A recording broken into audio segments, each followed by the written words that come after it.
എല്ലാ കൂട്ടുകാർക്കും നമസ്കാരം. നമ്മുടെ പുതിയ വീഡിയോയിലേക്ക് സ്വാഗതം. ഇന്നത്തെ നമ്മുടെ വീഡിയോ വളരെ സ്വാദിഷ്ടമായിട്ടുള്ള തേങ്ങയില്ല ചട്നിയാണ്. ഇന്നത്തെ നമ്മുടെ ഈ ഒരു ചട്നി അരച്ചെടുക്കാനായിട്ട് ഞാൻ അഗാരോന്റെ ബ്ലെൻഡർ മിക്സിയാണ് ഉപയോഗിച്ചിട്ടുള്ളത്. ഈ ഒരു ജാറിൽ നമുക്ക് അരച്ചെടുക്കാനായിട്ട് വളരെ തന്നെ എളുപ്പമാണ്. നല്ല സ്മൂത്ത് പേസ്റ്റ് ആയിട്ട് തന്നെയാണ് നമുക്ക് അരച്ചെടുക്കാനും സാധിച്ചിട്ടുള്ളത്. നമ്മൾ ഇന്ന് അരച്ചെടുക്കുന്ന ഈ ഒരു ചട്നി ഒരാഴ്ച കാലത്തേക്ക് ഒരു കേടുപാടും കൂടാതെ നമുക്ക് കഴിക്കാൻ പറ്റുന്നതുമാണ്. അപ്പോൾ നോക്കാം എങ്ങനെയാണ് വളരെ സ്വാദിഷ്ടമായിട്ടുള്ള തേങ്ങയില്ല ചട്നി തയ്യാറാക്കി എടുക്കുന്നതെന്ന് നമ്മുടെ വീഡിയോയിൽ കൂടെ നമുക്ക് കണ്ടു നോക്കാം. ഇനി നമുക്ക് ചട്നി തയ്യാറാക്കാൻ തുടങ്ങാം. ഇതിനായിട്ട് കുറച്ച് ചേരുവകളൊക്കെ ഞാൻ എടുത്തു വെച്ചിട്ടുണ്ട്. ആദ്യം എടുത്തു വെച്ചിട്ടുള്ളത് 2 തക്കാളി, 10 വറ്റൽമുളക്, 50 ഗ്രാം അളവില് കടലപ്പരിപ്പ്, 50 ഗ്രാം അളവിൽ തന്നെ കപ്പലണ്ടിയും കൂടെ എടുത്തിട്ടുണ്ട്. കൂടെ തന്നെ 10 അല്ലി വെളുത്തുള്ളിയും ചട്നിക്ക് ആവശ്യമായ വാളൻ പുളിയും 1/4 ടീസ്പൂൺ അളവില് നല്ല ജീരകവും 50 ഗ്രാം അളവില് കൊച്ചുള്ളിയും 2 തണ്ട് കറിവേപ്പില കൂടെ എടുത്തിട്ടുണ്ട്. ഇനി നമുക്കിതെല്ലാം ഒന്ന് നന്നായിട്ടൊന്ന് വഴറ്റിയെടുക്കണം. തക്കാളി ഒന്ന് കട്ട് ചെയ്ത് കൂടെ എടുക്കണം. ഇനിയിപ്പോൾ ചേരുവകളൊക്കെ ഒന്ന് വഴറ്റിയെടുക്കാനായിട്ട് ഒരു അയൺ പാൻ അടുപ്പിലേക്ക് വെച്ചിട്ടുണ്ട്.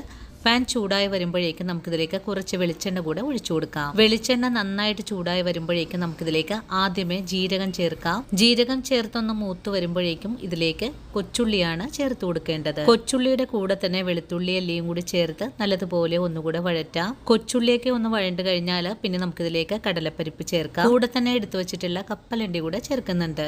ഇനി പുളിയും കൂടി ചേർത്ത് കൊടുത്തിട്ട് നമുക്കിതെല്ലാം നല്ലതുപോലെ കൂട്ടി ഇളക്കി ഒന്ന് യോജിപ്പിച്ചു കൊടുക്കാം. ചേരുവകളൊക്കെ ഒന്ന് മൊരിഞ്ഞു തുടങ്ങും സമയത്ത് ഇതിലേക്ക് കറിവേപ്പിലയും കൂടി ചേർത്ത് വീണ്ടും മുരിയിച്ചെടുക്കാം. ഇതെല്ലാം നല്ലപോലെ മൂപ്പായി കഴിഞ്ഞാൽ പിന്നെ വറ്റൽമുളകും കൂടി ചേർക്കണം. വറ്റൽമുളകിന് പകരമായിട്ട് ഇതിലേക്ക് കാശ്മീരി മുളകും എടുക്കാവുന്നതാണ്. ഇനി ഇതെല്ലാം നല്ലതുപോലെ മുരിഞ്ഞു വരുന്നത് വരെ നമുക്ക് വറുത്തെടുക്കാവുന്നതാണ്. അങ്ങനെ നമ്മുടെ മസാലകളെല്ലാം തന്നെ നല്ലതുപോലെ മുരിഞ്ഞു വന്നിട്ടുണ്ട്. ഇനി നമുക്ക് ആവശ്യത്തിനുള്ള ഉപ്പ് ചേർക്കണം. ഉപ്പും ചേർത്ത് വീണ്ടും നല്ലതുപോലെ ഇളക്കി യോജിപ്പിച്ചതിന് ശേഷം കട്ട് ചെയ്ത് വെച്ചിട്ടുള്ള തക്കാളി കൂടെ ചേർക്കാം. ഇനി തക്കാളിയൊക്കെ ഒന്ന് വഴണ്ട് വരുന്നത് വരെയാണ് വഴറ്റിയെടുക്കേണ്ടതും. അങ്ങനെ നമ്മുടെ ചേരുവകളെല്ലാം നല്ലതുപോലെ മുരിഞ്ഞു വന്നിട്ടുണ്ട്. ഇതുപോലൊരു പാകമായാൽ പിന്നെ നമുക്ക് ഫ്ലെയിം അങ്ങ് ഓഫ് ചെയ്ത് കൊടുക്കാം. അതിനുശേഷം ചൂടാറി വരുമ്പോഴേക്കും അരച്ചെടുക്കുന്നതിനായിട്ട് നമ്മുടെ അഗാരോന്റെ ബ്ലെൻഡർ ജാറിലേക്കാണ് മാറ്റിയിട്ടുള്ളത്. ഇനി നമുക്കിതിലേക്ക് കുറച്ച് വെള്ളവും കൂടി ചേർത്തിട്ട് വേണം അരച്ചെടുക്കാനായിട്ടും. നമുക്കിതൊരു 2 തവണകൾ കൊണ്ടാണ് അരച്ചെടുക്കാൻ സാധിക്കുന്നത്. ആദ്യ തവണ നല്ലതുപോലെ നമുക്ക് അരച്ചെടുക്കാൻ സാധിച്ചിട്ടുണ്ട്. ഇനി